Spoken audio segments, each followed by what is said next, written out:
London, 1755. A friend knocks on the door of the most famous preacher in England. He expects to enter a sanctuary of peace and prayer. Instead, he walks into a crime scene. He finds John Wesley, the spiritual giant who preaches to 30,000 people in open fields, the man whose presence stops riots, lying helpless on the floor. Standing over him is his wife, Molly. Her face is twisted with uncontrollable rage. In her hand she holds a clump of white hair that she has just torn from her husband's head.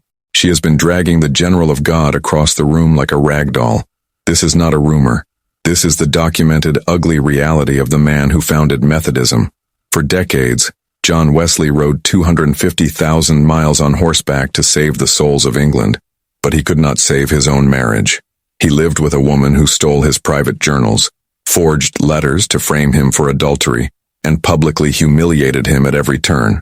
We often hear about his theology, his discipline, and his revivals, but we never hear about the living hell that awaited him every time he returned home. Why did a man of such wisdom choose a wife who became his tormentor? And how did he manage to set the world on fire for God while his own house was burning to the ground?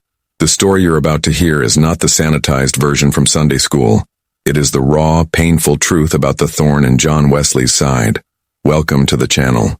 If you are new here, we are a community dedicated to uncovering the unvarnished truth about the heroes of the faith. We believe that their scars teach us just as much as their sermons. Please, take a second to subscribe and turn on notifications so you don't miss these powerful stories. Pause the video now and comment below with your city and country. It is incredible to see the body of Christ united from all over the globe. John Wesley, the name commands respect. Historians argue that his preaching saved England from a bloody revolution similar to what happened in France. He was a machine of ministry. He rode over 250,000 miles on horseback, enough to circle the globe 10 times. He preached over 40,000 sermons. He organized the Methodist movement with military precision. When we think of Wesley, we think of a man in total control, a man of discipline, a man who woke up at 4 a.m. every day to pray. But there is a chapter in his biography that most pastors skip over. It is the chapter of his personal failure. While Wesley was a genius at organizing the church, he was a disaster at romance. For 30 years he preached celibacy, claiming that a single life was better for serving God. But at the age of 48, in a moment of weakness or perhaps loneliness, he made a decision that he would regret for the rest of his life. He married a widow named Mary Vazeille. He thought he was gaining a partner in the gospel. Instead, he opened the door to a jealous, violent, and unstable storm that would batter him for 3 decades. In this video, we are not just looking for gossip. We are asking a serious question. How does a man of God continue to function when his home life is a war zone? How do you preach the love of God when you are being abused by your own spouse? The answer lies in a grace that goes deeper than we can imagine. But to understand how Wesley ended up in this trap, we first have to understand the heartbreak that happened years earlier. A heartbreak in America that convinced him he should never marry at all. Before we meet the woman who made John Wesley's life a misery, we must understand why he was so vulnerable to her trap. The truth is, Wesley was a giant in the pulpit, but he was a child in matters of the heart. 15 years before his disastrous marriage, a young, idealistic John Wesley boarded a ship to America. He was going to the colony of Georgia to convert the Native Americans. He arrived in Savannah in 1736, rigid, legalistic, and utterly convinced of his own righteousness. There, he met a young woman named Sophie Hopke. She was 18, beautiful, and devout. Wesley was 33. He didn't just like her. He fell deeply in love. He tutored her in French and theology. They took long walks through the swamps of Georgia. Everyone in the colony expected a wedding. Even Sophie expected a proposal. But Wesley froze. He was paralyzed by a strange spiritual anxiety. He believed that loving a woman might distract him from loving God. Instead of making a decision like a man, he decided to cast lots, a practice where he would draw a piece of paper from a bowl to determine God's will. He wrote 3 options on slips of paper: marry, think not of it this year, and think of it no more. With trembling hands, he drew a paper. It read, think of it no more. Devastated but obedient to what he thought was God, he suddenly grew cold toward Sophie. He stopped visiting. He offered no explanation. Confused and hurt, Sophie didn't wait around. Within days, she accepted a proposal from another man, William Williamson, and married him. When Wesley found out, his holy detachment shattered. He was consumed by jealousy, but instead of admitting his heartbreak, he spiritualized it. He began to scrutinize Sophie's behavior. He claimed she wasn't living up to the church's standards. The tension exploded when, months later, Wesley publicly denied Sophie communion in front of the entire church. It was a humiliating act of spiritual vengeance. The colony of Savannah was outraged. Sophie's uncle was the chief magistrate, and he issued a warrant for Wesley's arrest for defamation.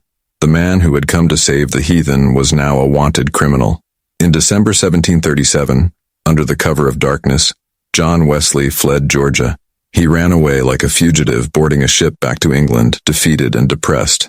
He wrote in his journal, "I went to America to convert the Indians, but oh, who shall convert me?" He returned to London determined to never let a woman hurt him again. He wrote an essay titled, "Thoughts on a Single Life," arguing that marriage was a hindrance to ministry. He convinced himself that he was called to be a eunuch for the kingdom of heaven. For over a decade he kept this vow. He built the Methodist movement. He rode thousands of miles. He became the most famous man in England. But in 1751, at the age of 48, John Wesley slipped. He fell on some ice in London and twisted his ankle. He was confined to bed rest in the home of a wealthy merchant, and the nurse who took care of him was a widow named Mary Vazeille. She was kind, she was attentive, and in his moment of physical weakness, Wesley let his guard down. He forgot the lessons of Georgia. He forgot his vow of celibacy, and in a rush that shocked his brother Charles, he asked Molly to marry him. He thought he was marrying a nurse who would care for him in his old age. He had no idea he had just invited a dragon into his home. John Wesley made a fatal mistake. He assumed Mary Vazeille would be content to sit at home while he rode off to save England, or that she would happily ride on the back of his horse through rain, mud, and snow. He was wrong on both counts. Molly was a woman of wealth and comfort. The life of an itinerant preacher was dirty, dangerous, and exhausting. She tried to travel with him at first, but she hated the roads, the mobs, and the discomfort. But staying home was even worse because it fed a monster growing inside her mind, pathological jealousy. John Wesley was a spiritual father to thousands. He received hundreds of letters from women seeking spiritual counsel, questions about prayer, temptation, and marriage. To Wesley, these were sisters in Christ. To Molly, they were rivals. She began to intercept his mail. She would break the seals, read his private correspondence, and twist innocent spiritual advice into evidence of sordid affairs. But she didn't just read them. She weaponized them. Molly began to forge letters. She would take Wesley's handwriting and craft fake replies to women, making it look like the great holy man was an adulterer. She then took these forged letters and handed them to Wesley's greatest enemies, the newspapers and the critics, saying, "Here is the real man you admire." It was a campaign of destruction from the inside out. Wesley would arrive in a town to preach only to find that his wife had already been there, spreading rumors that he was sleeping with his followers. The emotional abuse soon turned physical. One traveling companion, John Hampson, witnessed a scene that haunted him forever. He entered a room to find Molly screaming at Wesley, her face purple with rage. She had seized Wesley by the hair and was literally tearing handfuls of white hair from his scalp. She was dragging the most famous man in England across the floor. Wesley, the man who had faced down brick-throwing mobs without flinching, did not strike back. He did not scream. He simply endured it. He looked at Hampson and said with sad resignation, "I felt as though I could have knocked the soul out of her body," but he restrained his hand. His brother Charles, who had warned him against the marriage, watched in horror as John aged rapidly. The stress was killing him. He was saving the nation, but he was sleeping with an enemy who wanted to destroy his reputation. He tried to reason with her. He wrote her letters of logic and pleading. He wrote, "I cannot love you when you are the torment of my life." But logic does not work on a mind consumed by suspicion. Finally, the situation became so toxic that it could no longer be hidden behind closed doors. Molly packed her bags and left, vowing never to return. Wesley, perhaps for the first time in years, felt a sense of relief. He wrote in his journal a sentence that has become legendary for its cold finality. "Non eam reliqui, non demisi, non revocabo." I did not forsake her. I did not dismiss her. I will not recall her. He thought he was free. He thought the nightmare was over. But Molly was not done with him yet. She would return again and again to haunt his final years. Mary Vazeille did not vanish quietly into the night. Like a recurring fever, she returned to John Wesley's life repeatedly over the next several years, each time bringing fresh humiliation. She seemed determined to not only break his heart but to dismantle his ministry. Her final act of vengeance was perhaps her cruelest. She possessed John's private journals and papers, documents that contained the inner workings of the Methodist movement and his most intimate thoughts. In a fit of spite, she handed these documents over to enemies of the revival, hoping they would be published to scandalize him. She wanted the world to see the great reformer as a weak, henpecked hypocrite. For Wesley, this was a nightmare.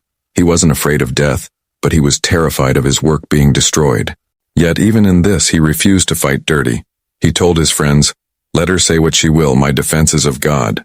So, how did he survive? How did he not snap? The answer is heartbreakingly simple. John Wesley ran away, not from God, but from his house. He realized that he could not find peace at his own dinner table, so he found it on the back of his horse. Historians estimate that this terrible marriage is actually the reason Wesley traveled so much. If he had a happy home, he might have settled down in a comfortable parsonage, drinking tea by the fire. But because his home was a war zone, he stayed on the road. He preached at 5 a.m., rode 40 miles, preached again at noon, rode another 20 miles, and preached at night. The pain of his marriage became the fuel for his mission. He poured all his frustrated love into the poor, the miners, and the outcasts of England. The thorn in his flesh didn't kill him. It drove him. Finally, in October 1781, the silence came. John was on a preaching tour in Bristol when a letter arrived. It was brief. Molly was dead.